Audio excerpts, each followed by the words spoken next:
کر لیا تو قرآن میں رب فرماتا ہے ان الذین آمنوا وعملوا الصالحات کانت لہم جنات الفردوس نزلا. ایمان لانے کے بعد میں تم اپنے کانوں کو غیبت سے بچاتے رہنا، اپنی زبان کو جھوٹ سے بچاتے رہنا، اپنے ہاتھ کو حرام کمانے سے بچاتے رہنا، اپنے پاؤں کو حرام کی طرف بڑھنے سے بچاتے رہنا.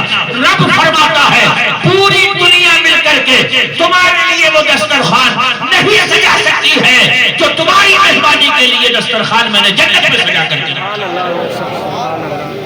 محو تسبیح تو سب ہیں مگر ادراک نہیں.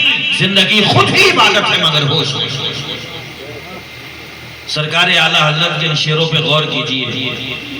آخری چیز ہے آؤ مل لیں، رنج بیکار ہے کیا ہونا ہے. کتنی چیزیں ہیں انسان جن کو اپنا محبوب بناتا ہے. مکان اس کا محبوب ہے، اس کی دولت اس کا محبوب ہے، اس کی اولاد اس کی محبوب ہے، اس کے بال بچے اس کے محبوب ہیں، اس کا اپنا اسٹیٹس، اس کا مقام، اس کی امیج اپنی یہ اس کا محبوب ہے. لیکن ان سارے محبوبوں کی بے بسی اللہ کے رسول ایک حدیث میں باتیں فرماتے ہیں. میرے آقا ارشاد فرماتے ہیں کوئی بھی بندہ جب 4 کاندھوں پہ سوار ہو کے سوئے شہر خاموشہ کے لیے روانہ ہوتا ہے تو اس کے ساتھ 3 چیزیں چل رہی ہوتی ہیں. ایک تو اس کی اولاد چل رہی ہوتی ہے، ایک اس کا مال چل رہا ہوتا ہے، اور ایک اس کے اعمال چل رہے ہوتے ہیں. آقا فرماتے ہیں یہ اولاد بھی الٹے قدم واپس آ جاتی ہے، مال اس کا یہی دھرا رہ جاتا ہے. اگر قبر میں اس کا کوئی مونس و غمخوار ہے، اس کا اگر کوئی ساتھی ہے، اس کا دل بہلانے والا ہے تو یہی سجدے ہیں جو آپ نے رات کی تاریکی میں اٹھ کے مصلی پہ کیے ہوں گے. یہ رکوع ہے جن میں جھک کر کے آپ کرتے ہوں گے. یہ قرآن کی تلاوت ہے جسے پڑھتے پڑھتے کبھی آپ کے آنسو ٹپکے ہوں گے. یہ قرآن دیکھنا، مسجد کی طرف جانا، ماں باپ کو نظر محبت سے دیکھنا، کوئی ملے تو اسے سلام کرنا، یہ نیکیوں کا وہ ذخیرہ ہے کہ خدا کی قسم قبر میں بھی راحت کا سامان کرتا ہوا نظر آئے گا. وہ صراط پہ پھسلنے نہیں دے گا اور میزان پہ تلے گا تو یہی جنت کا پروانہ عطا کرتا ہوا نظر آئے گا. نعرہ تکبیر، نعرہ رسالت، یا رسول اللہ، نعرہ غوثیہ، یا غوث، ہندوستان زندہ باد، نعرہ تکبیر، اللہ اکبر. یہی اعلیٰ حضرت فرما رہے ہیں آخری عید ہے آؤ مل لیں. یہاں سارے محبوبوں کی بے بسی کا ایک منظر نگاہوں کے سامنے ہے اور جسے آپ نے بارہا ملاحظہ کیا ہو. یار ہیں کیا کر سکتے ہیں، دوست احبہ ہیں کیا کر سکتے ہیں، گھر والے ہیں کیا کر سکتے ہیں، مال کا انبار ہے کیا کر سکتا ہے، عیش و آرام کا ٹھکانہ نہیں ہے مگر کر کیا سکتا ہے. آخری دن ہے آؤ مل لیں. ہر ایک کے ساتھ میں یہی منظر پیش آنا ہے. ایک مسجد میں اعلان ہوتا ہے، ایک وقت بتایا جاتا ہے، تختوں پر رکھ کے نہلایا جاتا ہے، کافور مل دیا گیا، ایک کفن میں ملبوس کر دیا گیا، تھوڑا سا چہرہ کھول دیا گیا اور پھر سب کی یہی بولی ہوتی ہے آخری عید ہے آؤ مل لیں. رنج بیکار ہے کیا ہونا ہے. ہم نے دیکھا کہ دنیا میں کیسی کیسی تصویریں ابھری روپوش ہو جاتی ہیں، قبر کی وادیوں میں جا کر کے چھپ جاتی ہیں. دنیا نے کتنوں کو پالا ہے اور مار ڈالا ہے. یہاں دنیا میں بڑے بڑے دارا و سکندر آئے ہیں، بڑے بڑے رستم آئے ہیں، لیکن یہاں یہ دنیا میں پائیداری اور ہمیشگی کسی کو نصیب نہیں ہوئی. قرآن میں اللہ اس حقیقت کو اجاگر کرتا ہے کل من علیہا فان ویبقی وجہ ربک ذو الجلال والاکرام. جس نے بھی زندگی کا میٹھا شربت پیا ہے اسے ایک دن موت کا کڑوا گھونٹ بھی ضرور پینا پڑے گا. اس لیے کہ الموت قدح کل نفس شاربوها والقبر باب کل نفس داخلوها. موت ایک پیالہ ہے، دل نہ بھی چاہے تو پینا پڑتا ہے. قبر ایک دروازہ ہے، نہ بھی گھسنے کو دل کرے تو اس میں گھسنا پڑتا ہے. قرآن میں اللہ نے کیا فرمایا؟ الذی خلق الموت والحیات. اللہ نے اپنا تعارف کرایا ہے. اللہ وہ ہے جس نے موت کو پیدا کیا، جس نے زندگی کو پیدا کیا. یہاں علماء بیٹھے ہیں اور اتنا دماغ ہماری اس عوام میں اور اہل سنت کے جو لوگ بیٹھے ہوئے ہیں ان میں بھی سب میں ہوگا. مجھے بتائیے زندگی پہلے ملتی ہے کہ موت؟ زندگی پہلے ہے، موت بعد میں آتی ہے. قرآن میں اللہ کیا فرماتا ہے؟ الذی خلق الموت والحیات. اللہ وہ ہے جس نے موت کو پیدا کیا اور زندگی کو پیدا کیا. پہلے موت کا تذکرہ ہے، بعد میں زندگی کا تذکرہ ہے.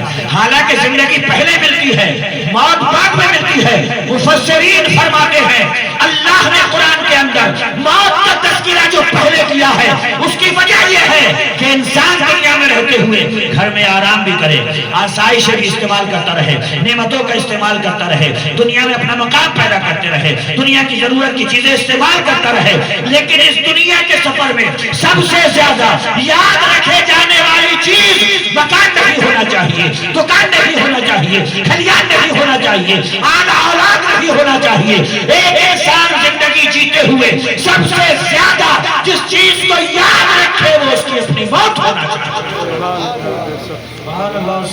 فائدہ کیا ہوگا؟ حضرت عائشہ صدیقہ نے بارگاہ رسالت میں عرض کری، یا رسول اللہ شہیدوں کا بڑا مرتبہ ہے، ان شہیدوں کی بڑی شان ہے، یا رسول اللہ کیا شہیدوں کے ساتھ میں بھی کوئی اپنی قبر سے اٹھے گا؟ میرے آقا نے ارشاد فرمایا جو ایک دن میں 20 مرتبہ اپنی موت کو یاد کرتا ہے اللہ پاک اس کا حشر شہیدوں کے ساتھ میں فرمائے۔ سبحان اللہ، بے شک سبحان اللہ، بے شک۔ مجھے بتائیے کسی تقریر کی حاجت پیش آئے گی، کسی پولیس کی ضرورت پیش آئے گی، چوری، ڈکیتی، ڈکا ماری، اس سب موقعوں پر کون حرکت میں آتی ہے؟ پولیس۔ اور ایک بندہ مومن کو یہ حقیقت یاد رہے کہ مجھے مر کے اللہ کے حضور ہر کام کا جواب دینا ہے، تو مجھے بتائیے یہ احساس جس قدر بیدار ہوگا وہ بندہ مومن کی زندگی کے لیے معراج ثابت ہوگا۔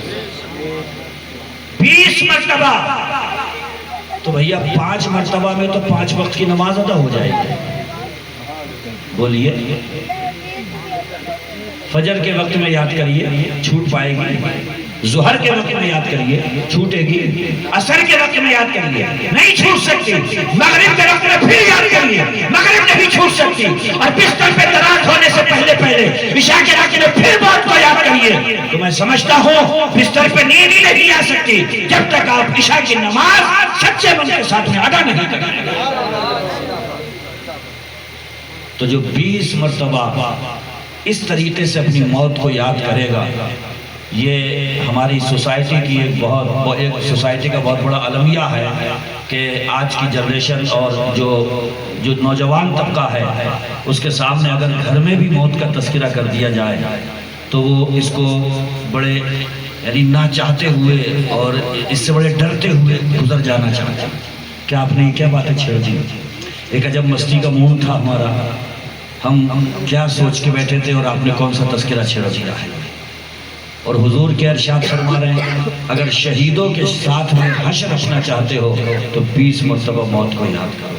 خلیفہ اول حضرت ابوبکر صدیق فرماتے ہیں سنو من دخل القبر بلا ذات فکانما رکب البحر بلا سفینۃ، جو قبر میں نمازیں لے کے نہیں جا رہا ہے، قرآن کی تلاوت لے کے نہیں جا رہا ہے، صدقہ لے کر کے نہیں جا رہا ہے، خیرات لے کے نہیں جا رہا ہے، سچ کی نیکی لے کے نہیں جا رہا ہے، ابوبکر صدیق فرماتے ہیں من دخل القبر بلا ذات، جو بغیر عمل کے قبر میں چلا گیا فکانما رکب البحر بلا سفینۃ، وہ ایسا ہے جیسے سمندر میں بغیر کشتی کے اتر گیا۔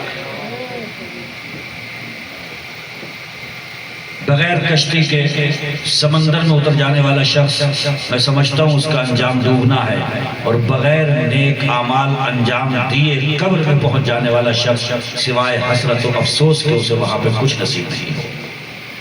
یہ سب چیزیں کب سمجھ میں آتی ہیں؟ جب زندگی اپنے آخری پڑاؤ پہ لاتی ہے اور انسان بیماری کی حالت میں چارپائی پہ لیٹا ہوتا ہے تو ایک بڑی سچی تصویر نگاہوں کے سامنے چل رہی ہوتی ہے، جس کو اعلیٰ حضرت فاضل بریلوی نے کہا ہے کہ یاد رہ جائیں گی یہ بے باکیاں، نفس تو رام ہو ہی جائے گا۔ رام کہتے ہیں پگھلنے کو، یہ طاقت، یہ قوت، یہ زور، یہ سب ختم ہوتا ہے اور انسان جب بستر پہ آتا ہے تو ایک پوری تصویر ہے، البم ہے جو نگاہوں کے سامنے چل رہی ہوتی ہے، اور وہ کیسے چلتی ہے؟ میرا بچپنے کے بعد میں تھوڑا سا میں بڑھا، اس کے بعد میں جوانی کے بعد میں 40-45 سال، اس کے بعد میں 50-55 سال، اور 60 میں مجھے یہاں لا کر کے ڈال دیا ہے۔ اب وہ بے باکیاں، وہ گستاخیاں، وہ جراتیں جو کسی تقریر سے بھی سمجھ میں نہیں آتی تھی، علماء کے بتانے سے بھی سمجھ میں نہیں آتی تھی، جراتیں سلامت رہتی تھی، بے باکیاں سلامت رہتی تھی۔ علماء سمجھاتے رہے کہ نماز پڑھنے سے رزق سمجھ میں نہیں آیا. روزہ رکھنے سے اللہ تبارک و تعالیٰ کے یہاں پہ ایک جنت کے اسپیشل دروازے کے ذریعے تمہارا استقبال کیا جائے گا. سمجھ میں ہی نہیں آیا. اب 65 سال کی عمر نے جب بستر پہ لا کر کے ڈالا تو وہ تصویر چل رہی ہے اور اعلیٰ حضرت فرما رہے ہیں یاد رہ جائیں گی وہ بے باکیاں. نفس تو رام ہو ہی جائے. کوئی بچہ کبھی یہ سوچ کر کے اپنی پٹری سے نہ اترے کہ مجھے جوان ہونا ہے، اس لیے کہ کتنے بچوں کی موتوں پہ ہم نے بوڑھوں کو روتے ہوئے دیکھا ہے. کوئی جوان یہ سوچ کر کے بے باکیاں نہ کرے کہ مجھے بڑھاپے کی دہلیز پہ قدم رکھنا ہے، اس لیے کہ ہم نے کتنے جوانوں کو بوڑھوں کے کاندھوں پہ سوار ہو کے قبرستان جاتے ہوئے دیکھا ہے. یہ وہاں سے آنے کا نظام ہے کہ دادا آئے تھے پہلے، اس کے بعد باپ آئے تھے ہمارے.